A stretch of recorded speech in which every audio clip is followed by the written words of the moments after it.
I will do my duty as president. I'll fulfill my oath, and I will honor the Constitution. On January 20th, we'll have a peaceful transfer of power here in America. President Joe Biden this morning speaking for the first time in public since now-elect President Donald Trump claimed victory in this week's presidential election. And as you heard, the president promised a peaceful transfer of power. Thanks for joining us at 5. I'm Connie Leonard. And I'm Doug Profit. He had all his cabinet around him today there outside the Rose Garden. Now, ABC News is also reporting, and they did so in their special report this afternoon, that both President Joe Biden and Kamala Harris will be attending the inauguration of Donald Trump. At this time, the president-elect still has President-elect has 295 electoral votes, 226 for Kamala Harris. Of course, you needed 270 to win. Arizona and Nevada are still counting their ballots. Meantime, President Joe Biden reflecting on the work of his own administration over the past 4 years in office, reminding the people that what he's done will continue to benefit Americans down the road. Much of the work we've done is already being felt by the American people, but the vast majority of it will not be felt over the next 10 years. We're going to see over $1 trillion worth of infrastructure work done, changing people's lives in rural communities and communities that are in real difficulty. Joe Biden also congratulating Vice President Harris on her campaign, saying she and her staff should be proud of the work they put in over the past several months since running for office. President-elect Donald Trump has 75 days now to build his team and about 4,000 government positions to fill. One of those may go to Elon Musk, who could have a role in government efficiency. He's previously claimed that he knows how to cut $2 trillion in spending. Donald Trump's inauguration is set for Monday, January 20th. That's also the Martin Luther King Jr. holiday. And one of the people expected to take a position in Trump's cabinet is Robert F. Kennedy, who could oversee public health across the next 4 years. And already one of the first goals on his agenda is ridding popular cereals of what he calls harmful chemicals. Kennedy has raised concerns about the health effects of processed foods. These come on the heels of protests last month demanding cereal company Kellogg's remove its artificial dyes from all products. Studies have claimed those dyes could cause behavioral problems in some children. The FDA has said most kids have no adverse effects, and Kellogg says its ingredients meet federal standards, which Kennedy wants to scrutinize. Some categories of workers, their entire departments, like the nutrition departments at FDA, that have to go, that are not doing their job. They're not protecting our kids. RFK has also pushed to remove fluoride from drinking water. He also said he won't be taking away vaccines, despite being a skeptic. And at this time, Republicans have the Senate majority with 52 spots, with 3 races still waiting to be called. It's possible they could also gain control of the House, as they have 210 seats out of the 218 needed to take the majority. 28 race results are still up in the air. Here at home today, Kentucky Governor Andy Beshear responding to the overall election results, saying he's disappointed in the overall outcome with Vice President Kamala Harris losing. As you know, Andy Beshear was a top candidate for a while there to be Harris's possible vice president.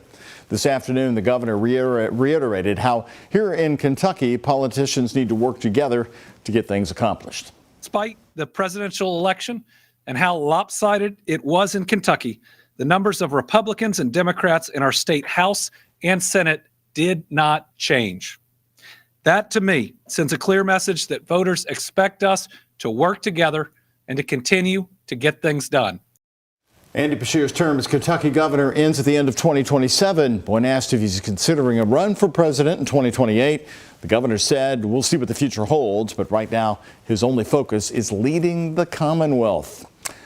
For more on the election results, just go to WHAS11.com. Well, here at home today, Connie, what a day. It was cold and chilly. I had to throw on the jacket. It was great for hot chocolate and coffee. The coffee shops around Louisville were full.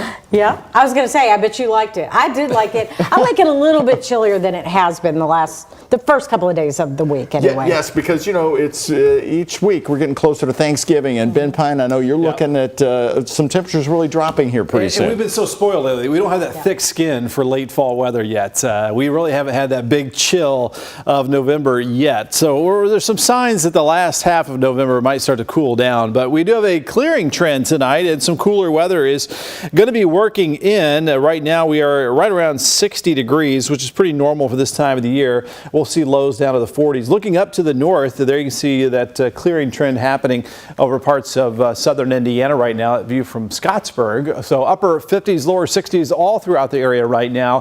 There's still quite a bit of cloud cover along and south of the river, and then a few sprinkles here, especially around Greene County, but mostly dry for the rest of today and all the way through Saturday afternoon. It's going to be Saturday night, our next good chance for some rain. So you can see that gradual clearing trend, low temperatures in the 40s, so some jacket weather getting started tomorrow, but mid to upper 60s and a lot of sunshine for our Friday afternoon. Looking good for tomorrow. Low tonight 47, some chillier spots, especially north of the river, 62 at noon tomorrow, and that forecast high at 68 degrees. So a fantastic Friday on the way. We'll plan out that bigger rain chance for this weekend coming up in our Weather Impact Team forecast.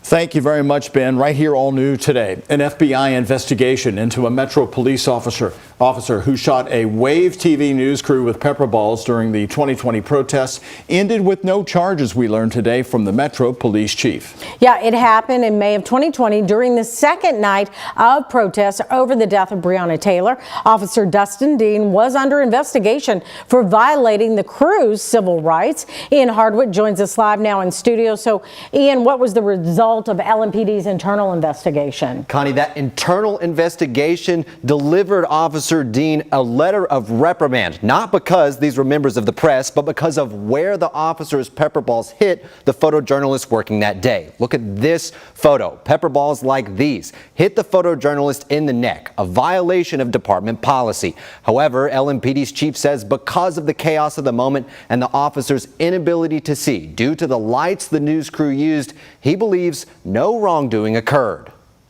Like I said, he was on desk duty for well over 3 years. He's gotten a pretty significant punishment, and I will say that during that time period, he's performed as an exemplary employee. He could have had a bad attitude. He could have come in and created a culture around him that negatively affected everybody around him, and he's done nothing but come in with a great attitude, worked his tail off, and done exactly what I would ask an officer to do. Last year, LMPD introduced the Force Investigative Review Unit, which investigates how the department uses tasers, pepper balls, and other tools. That unit also does training for command officers on the department's updated procedures on when force can be used. Live in studio, I'm Ian Hardwick. All right, thank you so much, Ian. And right now, police are working to figure out who was behind a deadly shooting in the Russell neighborhood. According to LMPD, officers responded around 7 this morning to the 1000 block of Magazine Street. That's just down the street from the downtown YMCA on Chestnut. Now, when officers got there, they say they found a man who was shot. He died at that scene.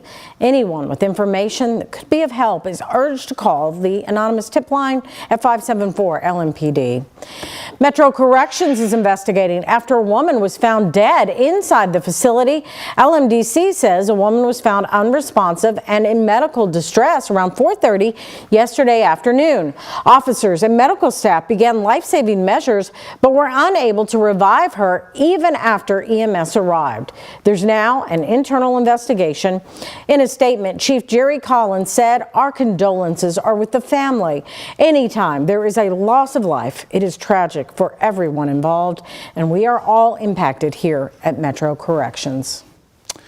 Here tonight, there are new charges in the case of an 8-month-old found dead in Reynolds Station, Kentucky. That's an hour and a half west of Metro Louisville. Baby Mia Rudd was missing for weeks before Kentucky State Police launched an investigation. Now 8 people have been arrested. Today, 50-year-old Talitha Tucker was charged for her alleged involvement. The baby's mother and father, Tesla Tucker and Cage Rudd, were the last people to see her alive. In June, troopers found Mia's body in their home under a pile of debris. During the investigation, KSP discovered the parents were allegedly running a drug operation out of the home. Tesla had 3 other children as well in the custody of her mother, Talitha Tucker. Today, Talitha is facing new charges of abuse of children and aiding fugitives. Troopers found after drug testing that the 3 kids in her care, 2 of them tested positive for meth and cannabis. They also found that she gave Mia's parents money to help them hide from police over the summer. Detectives are still waiting for the medical examiner's report for Mia Rudd. In a similar case of child abuse, 5 people were arrested after a toddler was found caged in a Carrollton home. Carrollton police were tipped off Monday to a house on 7th Street. Officers found the 2-year-old boy locked behind a wooden and metal enclosure secured with a padlock. The cover in the enclosure was covered with waste. There was also another child in the house at the time. Multiple family members were arrested, including his father and grandmother. They were charged with abuse and wanton endangerment. Right here tonight, the Delphi murder trial is now in the hands of a jury in northern Indiana. Closing arguments wrapped up just hours ago. Richard Allen is accused of killing 2 teenagers, Abby Williams and Libby German, in 2017. This trial has made national headlines. The prosecution outlining their arguments, saying Allen was the bridge guy in the infamous clip from Libby's cell phone. Tracking Allen's movements, they put him at the trail at the same time as the girls. And a bullet found in between their bodies matches the brand and caliber of bullets at his house. The defense outlined their 4 major issues with this argument: the broken timeline the state presented, the bumbled ballistics, as they called it, false confessions made by Allen while he was in a state of psychosis, and pings from Libby's cell phone that could not be answered.